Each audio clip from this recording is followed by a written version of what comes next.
A pitamo mi ovog jutra da li su deca odraz svojih roditelja, postoji li univerzalan recept za roditeljstvo, koji spoljni faktori utiču na psihofizički razvoj dece i to su samo ta neka od pitanja o kojima razgovaramo sa psihološkinjom Bojanom Stanković, autorkom priručnika za roditelje i vaspitače. Deca uče od nas i sada ne bude da je, moramo pomenemo iskustvo. Dvoje dece, direktorka dugogodišnja predškolskih ustanova, tu je iskustvo u pisanju kada je reč o blogovima. Draga Bojana, dobro jutro i dobro vi meni došli. Dobro jutro, bolje vas našla.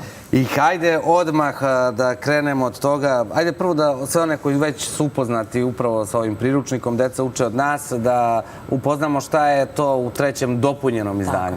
Pa ovako, obzirom da je prva knjiga Deca uče od nas nastala, to je prva i druga knjiga, prvo i drugo izdanje je nastalo prije pandemije, gde dosta sam opisivala kako iskustva, tako i iz istraživanja, tako i iz profesionalnog iskustva, koliko su, zašto je u stvari najvažniji taj period, sedmogodišnji ciklus, period od 1. do 7. godine i koliko su roditelji tu dominantni kao najvažniji model ponašanja. Treća knjiga Deca uče od nas kazuje nam malo onako drugačije, jer nam je to u stvari situacija posle pandemije pokazala statističkim podacima da je pored roditelja koji jesu dominantan model ponašanja u odnosu sa svojom decom, danas dosta dominantni i sadrži se internetu. To je ovo digitalno doba u kome živimo. Sad i doćemo mi do toga, ali jedno od pitanja i evo i na koreci samog priručnika jeste zašto su neka deca srećnija i uspešnija. I sada, da li ćemo doći do odgovora ako pročitamo? Tako je. Hoćete sigurno, to pitanje mi je, to je tema istraživanja, mi je bila iz prve knjige, prvog priručnika, iz iskustva, posmatrujući decu u predškolskim ustanovima, zašto mi neko dete u vrtić dolazi, to je zadovoljnije, zadovoljnije, nasmijanije, zašto mi je neko dete spremnije za aktivnosti, socijalnije, prihvata više savjeta u komunikaciji sa drugom decom. I koji je odgovor? Odgovor je okolina u kojoj živi, to je porodica.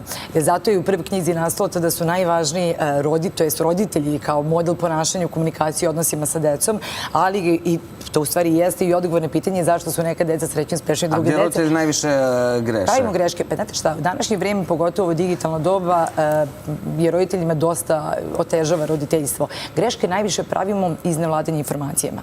Svako dete se rodi sa podjednakim mogućnostima za razvoj potencijala. Važno je samo način na koji pristupiti deci, jer opet moram staviti akcenat zbog tih podataka koje u stvari na dnevnom nivou dobijemo u saradnji sa Centrom za bezbednost dece na internetu, koliko je u današnje vrijeme veliki problem i jako teže roditeljima da budu dominantni, to je veći autoritet u odnosu na ono što decu okružuje. A to je sadržaj sa interneta, nekontrolisano korišćenje, provedeno satima i satima ispred digitalnih uređaja. Ovdje stavljam akcenat na decu školskog uzrasta. Da li je onda rešenje da i roditelji uđu u taj digitalni svet, da budu tu, da budu, ne znam, i aktivni deo i snimanja, ne znam, i videa i svega onoga što njihova deca rade, da negde malo se i oni podetinje sa svojim decom da bi im pokazali da su deo njihovog sveta. Znate šta, ovo je, roditeljstvo je danas jedna čitava nauka i kao i svake neke nove... Ali reći vam, pa nije pre bilo nauka, pa pustimo vas ovdje iza zgrade, dođemo na roditeljski, to je to. Danas imamo roditelje koji su opterećeni Viber grupama, razgovorima sa razrednima, nastavnicima matematike, profesorima. Sad nam se čini da su roditelji autoriteti i u školama svoje dete. Najveći problem je baš iz tog razloga što je nemoguće i što većina roditelja pokušava da odgaja u današnje vrijeme decu kao što je to bilo pre 20-30 godina. Nemoguće iz razloga što tada nije bilo toliko spoljašnjih faktora, da kažemo, koji remete, koji utiču negativno na odgajanje deteta. Skoro na nekim našim edukacijama gde majka naravno zalaže se za to da ona ipak svoje dete i dalje neguje, to se odgaja sa nekim uverenjima u kojima je i ona sama odrasla i kako je uči da sakuplja salvete i ne znam ja šta što je nekada u stvari, što smo nekada i mi radili, ali nije to problem edukovati pojedinačno svoje dete kao porodica. Vi edukujete vaše dete da pribegava korišćenju interneta, društvenih mreža, pričamo o detetu školskog uzrasta. Problem nastaje kada to dete što sakuplja salvete nema sa kime da se razmeni. Imali smo skoro istu situaciju gdje kaže mama, da, ja kontrolišem svom detetu i te uređaje i koliko vremena provodi na igricama, ali moj dete kada ode u školu nema sa kime da se igra. jer nema sa kime da razmenjuju informacije šta je sadržaj se igrica i TikToka i svega ostalog.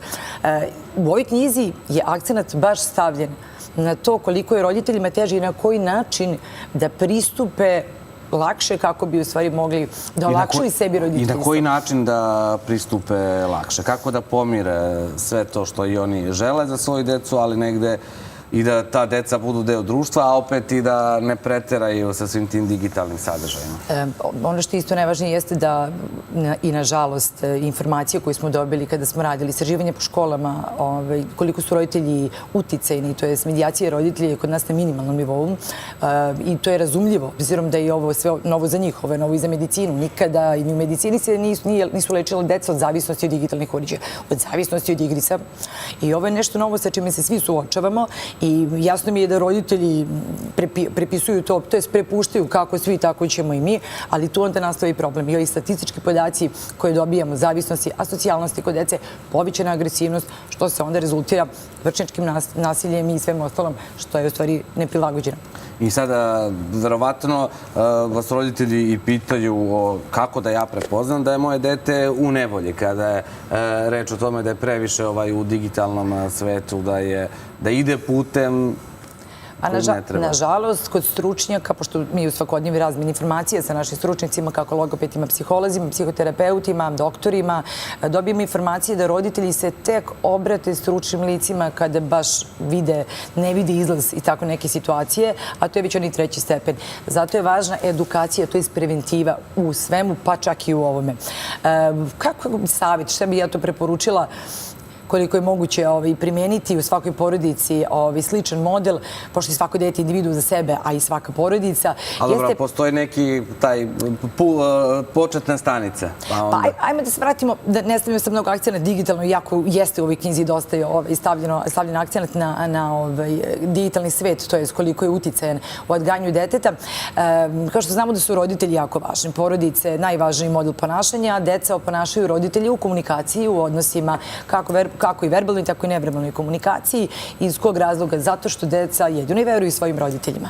I ako roditelji prosto i provode najviše vremena na tom telefonu, to je digitalnom uređaju, deca će to ponašati i vidjeti kao jedan od važnih aspekta za komunikaciju i njihov razvoj. Prosto osvestiti i roditeljima da pored toga, pored što će sebe ograničiti u korišćenju mobilnih telefona, mobilnih uređaja kada su kući, razgovarati sa decom, pogotovo decom školskog uzrasta, razgovarati šta je to što najviše koriste, to je surfuju na internetu, istražuju, objasniti im koliko je važno da ograniče vreme provedeno i koliko to u stvari ugrožava njihovo zdravlje, njihov mentalni i emocionalni razvoj, što u stvari kažemo, i esencija razvoja deteta, da se dete razvije jednu zdravu ličnost.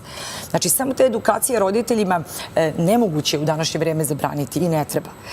Danas nikada nije bilo ovoliko mogućnosti da besplatno jednim klikom dobijemo toliko informacije. Znači, danas je znanje na dlanu. Ali opet govorim, ako decu ne uspijemo da sačuvamo u tom mentalnom i emocionalnom razvoju, džabim svaka sutra vrsta edukacije. Sad, to što vi pričate je sjajan putokaz za roditelja. Opet imamo i realnost. Naprimjer, evo, sutra radni dan, odu deca u školu, vrate se iz škole, roditelji su još na poslu ili posle jednog posla odlaze na drugi posao. Kada dođe, hoće da porazgovaraju 10-15 minuta sa decom, ali onda se ide se na spavanje i ti roditelji moraju da danu dušom, što se kaže. Koliko to sve otežava uopšte tu komunikaciju svu? Otežava i tekako. I toga smo svi svesni, da danas izgleda kao današnje vreme se ne radi niko više 8 sati, nego i preko 10 sati. Ne radi stvarno niko, pa kad uzmete u prevoz, na primjer, po Beogradu, nije radno vreme 8 sati, nego 10. Dok dođete na posao i vratite se s posla. To vidimo mi iz iskustva u vrtićima, da deca nekada ostaju i po 10 sati. I razumem kada roditelji dođu kući, da njima treba odmora i da budu to. Ali opet kažem, to malo vreme koje provedu sa decom, samo kroz komunikaciju. Roditelji ne vladaju informacija. Ne bih ni ja znala dosta informacija i te opasnosti koje vrebaju da se ne bavim mojim poslom. Prosto samo deci, ja znam da sada je jako teško detetu od 13-14 godina, 12 do 14 godina, objasniti da ne treba toliko vremena da provodi, jer sigurno da je već i uhvatilo malo to neku maha i da prosto iz dosade se najviše deci hvataju za igrice i mobilne telefone, ali to su deca Deca sve upijaju i deca su zaista otvorena za komunikaciju. To vam govorim takođe iz iskustva, jer naši saradnici, našu saradnicu koja razgovara sa decom, koja ne žele da komuniciraju sa roditeljima, onda se roditelji obrate stručnim saradnicima, psiholozima i gde deca i tog uzrasta, školskog uzrasta 12-13 godina, otvoreno pričaju sa psihologom i kažu mnogo više informacija nego što bi rekli roditelju. Nekako, najviše mislim da je problem bude u nekomunikaciji između deteta i roditelja.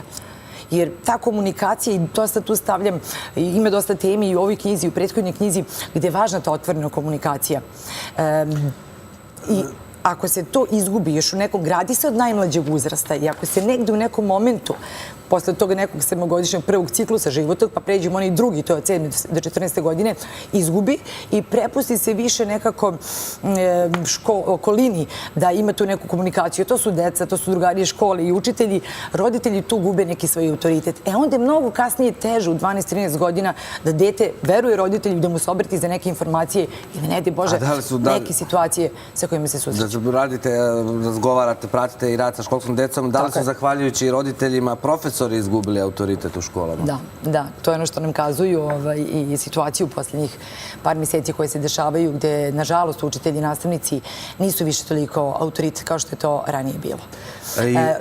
Ne opravdavam, ali gledajte, to sve što se isto dešava se zbog nijedne vrste, povećan je broj agresivne dece, povećan je broj asocijalne dece, zanemaruju se školske, vanškolske aktivnosti.